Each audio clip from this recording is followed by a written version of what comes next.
Hello friends, welcome to my YouTube channel. My name is Nancy और आज की video में हम पढ़ने वाले हैं चट्टानों के प्रकार या टाइप्स ऑफ रॉक्स। सबसे पहले चट्टानें क्या होती हैं? चट्टानें क्या होती हैं? धरती की जो गहराई में प्राकृतिक रूप से पाए जाने वाले खनिजों से बने ठोस पदार्थ को चट्टान कहते हैं। ठीक है, यानी कि पृथ्वी के इंटीरियर से जो भी हमें खनिज मिलते हैं और वो सॉलिड फॉर्म में हमें प्राप्त होते हैं उसे चट्टान कहते हैं। चट्टानें कठोर और मुलायम दोनों तरह की हो सकती हैं। चट्टानें ये ज़रूरी नहीं कि बहुत ही कठोर होंगी, कि बहुत हार्ड टू ब्रेक, कितनी कठोर होंगी तोड़ना मुश्किल हो जाएगा। वो बलुआ मिट्टी की तरह क्या है, मुलायम भी हो सकती हैं और ग्रेनाइट की तरह वो कठोर भी हो सकती हैं। मतलब दोनों तरह की हो सकती हैं चट्टानें। ठीक है, इसके अलावा इसके कलर भी अलग अलग तरह के होते हैं। जिस तरह से वो बनती हैं उनकी फॉर्मेशन के अकॉर्डिंग उसके कलर्स भी डिफरेंट हो सकते हैं। ठीक है, अब चट्टानें जो है हमारे मेनली 3 टाइप्स की होती हैं। फर्स्ट वन इज आग्नेय चट्टानें, जिसे इग्नियस रॉक्स कहते हैं। अवसादी चट्टानें, इसे सेडिमेंट्री रॉक्स कहा जाता है। नेक्स्ट वन इज कायांतरित चट्टानें, जिसे मेटामॉर्फिक रॉक्स कहते हैं। इन सबको डिस्कस करने से पहले एक बार इन्हें ब्रीफ में समझ लेते हैं कि किस तरह से बनती हैं। उसके बाद हमें इन्हें 1 बाय 1 डिस्कस करेंगे और इनके इंपॉर्टेंट क्वेश्चन को डिस्कस करेंगे कि कौन से क्वेश्चन इनसे फ्रेम होते हैं। ठीक है, सबसे पहले हमें पता है, हमने अपनी पिछली वीडियोस में भी पढ़ा था कि हमारी अर्थ का जो इंटीरियर है वो कैसा है, लिक्विड फॉर्म में है। और जिस लिक्विड के ऊपर अर्थ तैर रही है कि प्लेट्स जो हैं वो फ्लोट कर रही हैं, उसे क्या कहा जाता है? मैग्मा कहा जाता है। अब अर्थ के अंदर का ये जो मैग्मा है, ठीक है, ये क्या है? मूव करता है, क्योंकि लिक्विड की तो प्रवृत्ति होती है कि वो मूव करता रहता है। जैसे वो मूव करता है और उसे जहां भी जगह मिलती है वो वहां चला जाता है। ठीक है, जैसे पानी आप गिराओगे तो जहां उसे स्पेस मिलेगा वो वहीं से फैल जाएगा। ठीक है, इसी तरह से मैग्मा को भी अर्थ की दरारों से जहां भी जगह मिलती है वो क्या होता है? वहां से फैलना शुरू हो जाता है, वहां से बाहर निकलना शुरू हो जाता है। तो यही मैग्मा जब अर्थ की दरारों से बाहर की तरफ निकलता है और बाहर आकर लावा की फॉर्म लेता है। ठीक है, अर्थ के अंदर रहेगा तो मैग्मा कहा जाएगा, और जैसे ही ये बाहर आता है इसको लावा कहा जाता है। और लावा क्या होता है? सोलिडिफाइड हो जाता है, ठोस बन जाता है। और ठोस बनकर ये किस तरह के चट्टान का निर्माण करता है? आग्नेय चट्टान या इग्नियस रॉक्स को फॉर्म करता है। ठीक है, तो फर्स्ट टाइप की रॉक कैसे फॉर्म होगी? मैग्मा या लावा से जब वो बाहर निकलेगा, या फिर कई बार अर्थ के अंदर ही वो सॉलिडिफाइड हो जाता है तो उससे इग्नियस रॉक्स बनती हैं। उसके बाद ये जब ये सॉलिडिफाइड रॉक्स हैं धीरे धीरे ब्रेक होती हैं तो एक के ऊपर एक परत जमती रहती है। इसमें कई जीवाश्म इकट्ठे हो जाते हैं, कई जानवर, कई पेड़ पौधे क्या होते हैं? दबते चले जाते हैं। इस तरह से डिफरेंट सेडिमेंट्स इकट्ठे होते रहते हैं, अवसाद इकट्ठे होते रहते हैं और क्या बन जाती है? एक तरह से नई तरह की रॉक्स बन जाती हैं, जिसे क्या कहा जाता है? Sedimentary rocks. अब आग्नेय चट्टानें और सेडिमेंट्री चट्टानें, दोनों तरह की चट्टानों के ऊपर परतों के ऊपर परतें दबती चली जाती हैं। जो सबसे निचली वाली परत होती है इस सीक्वेंस में, तो वो क्या है? अपना रूप बदल देती है। तो जब अवसादी चट्टानें या फिर आग्नेय चट्टानें अपना रूप बदल देती हैं तो उसे हम कायांतरित चट्टानें कहते हैं। ठीक है, तो इस तरह से तीनों तरह की चट्टानें फॉर्म हो गई, मैग्मा और लावा से इग्नियस रॉक्स। और इन रॉक्स के टूटने से जिसमें जीवाश्म इकट्ठे होते चले जाते हैं, फिर सेडिमेंट्री रॉक्स बनती हैं। सेडिमेंट्री रॉक्स और इग्नियस रॉक्स जैसे ही दबती चली जाती हैं धीरे धीरे वो क्या करती हैं? अपना रूप बदलती हैं और रूपांतरित चट्टान या कायांतरित चट्टान का रूप ले लेती हैं। ठीक है, अब इसके बाद हम पढ़ेंगे कि इन सभी चट्टानों से कौन कौन से क्वेश्चंस फ्रेम होते हैं। तो सबसे पहले शुरू करेंगे आग्नेय चट्टान से। आग्नेय चट्टान, जिसे हम इग्नियस रॉक्स कहते हैं, ये पृथ्वी के आंतरिक भाग से मैग्मा और लावा से बनती हैं और इन्हें प्राथमिक चट्टानें कहा जाता है। किस तरह की चट्टानों को प्राथमिक चट्टानें कहा जाता है? आग्नेय चट्टानों को प्राथमिक चट्टानें क्यों कहा जाता है? क्योंकि अर्थ जो स्टार्टिंग में क्या थी? आग थी, आग का गोला थी, धीरे धीरे ठंडी हुई और सॉलिडिफाइड होती चली गई। तो उस तरह से प्राथमिक चट्टानें, सबसे पहले बनने वाली चट्टानें आग्नेय चट्टानें कही जाती हैं। और इस तरह की चट्टानों में कोई भी जीवाश्म नहीं मिलता। ठीक है, आग्नेय चट्टानों में कोई भी जीवाश्म नहीं मिलता। इसमें बहुमूल्य धातुएं पाई जाती हैं। ठीक है, पहले आग्नेय चट्टानों के एग्जाम्पल देख लेते हैं। आग्नेय चट्टानों के उदाहरण हैं ग्रेनाइट, ग्रेबो, पेग्माटाइट, बेसाल्ट, ज्वालामुखी ब्रेक्सिया और टफ। ठीक है, ग्रेनाइट, ग्रेबो, पेग्माटाइट, बेसाल्ट, ज्वालामुखीय ब्रेक्सिया और टफ। ठीक है, ये सब क्या हैं? आग्नेय चट्टाने हैं। और आग्नेय चट्टाने मैंने क्या कहा? मैग्मा और लावा से मिलकर से फॉर्म होती हैं। अब मैग्मा से कैसे और लावा से कैसे? बहुत ईजी है। जब मैग्मा अर्थ के अंदर ही किसी वजह से बाहर ना निकल पाने की वजह से अंदर ही सॉलिडिफाइड हो जाता है, तो उसे हम तब भी चट्टान का निर्माण होता है। और जब लावा बाहर निकल कर ठंडा होता है तब भी चट्टान का निर्माण होता है। तो इस तरह से आग्नेय चट्टानें दो प्रकार की होती हैं।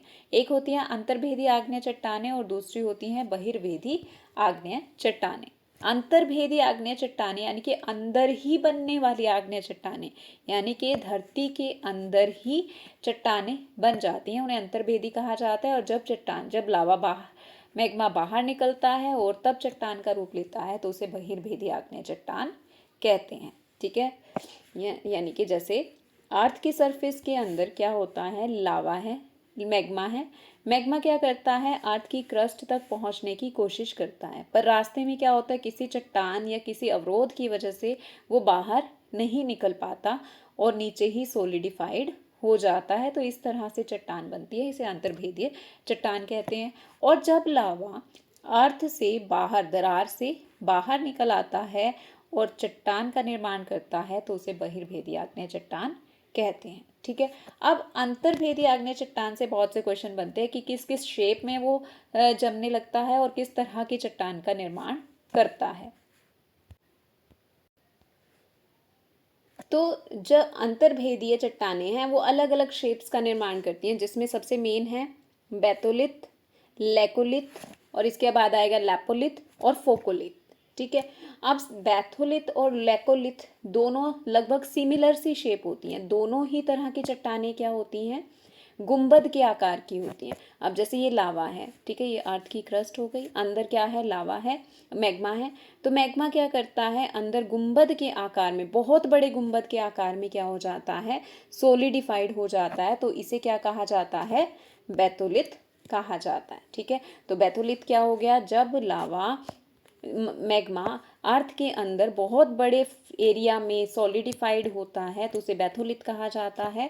और लेकोलिथ क्या होता है कि जब लावा अर्थ के अंदर गुंबद के आकार में ही इकट्ठा होता है, जमता है, पर छोटी फॉर्म में होता है, यानी कि बस छतरी नुमा आकार में होता है, मतलब इसका एरिया बहुत कम होता है। बेथोलिथ का एरिया बहुत बड़ा होता है और लेकोलिथ का एरिया बहुत छोटा होता है, तो उसे लेकोलिथ कहा जाता है। एक बार रीड कर लेते हैं।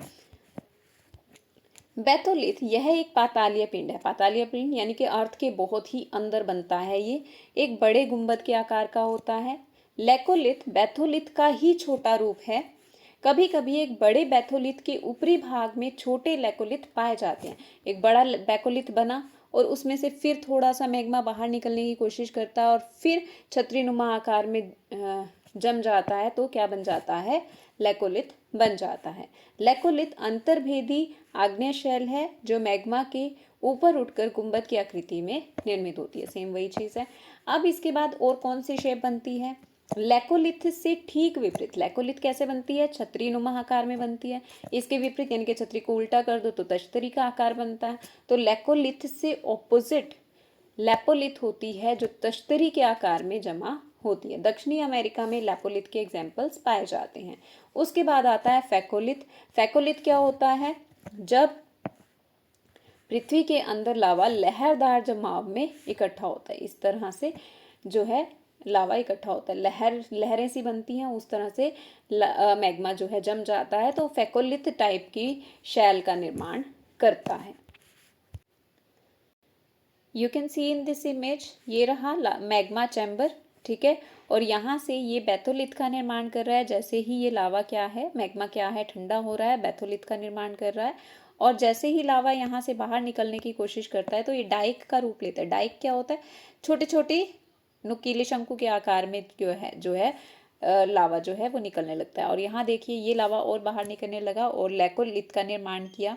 ठीक है, जब तश्तरी के आकार का बनेगा तो ये क्या बन जाएगा? लैपोलिथ का निर्माण करेगा। इसके अलावा सील जो है समानांतर रेखाएं शैल के रूप में इकट्ठा होता है।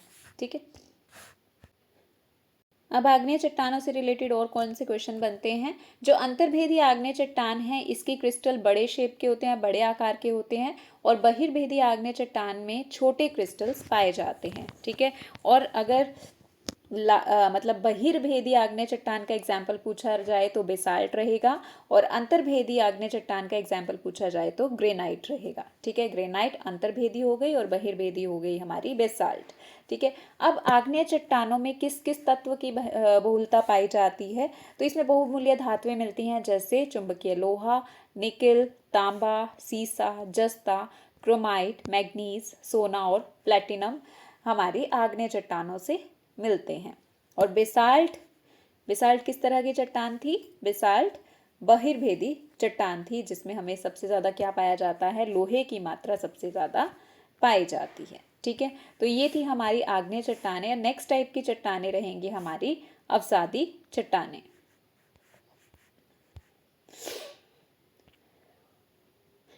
अवसादी चट्टानें, अवसादी चट्टानों का निर्माण पृथ्वी की सतह पर जमा तलछट से होता है। ठीक है, क्या होता है कि हवा के चलने से या पानी के बहने से क्या होता है, मिट्टी या रेत के कण क्या होते हैं? इकट्ठे होते रहते हैं।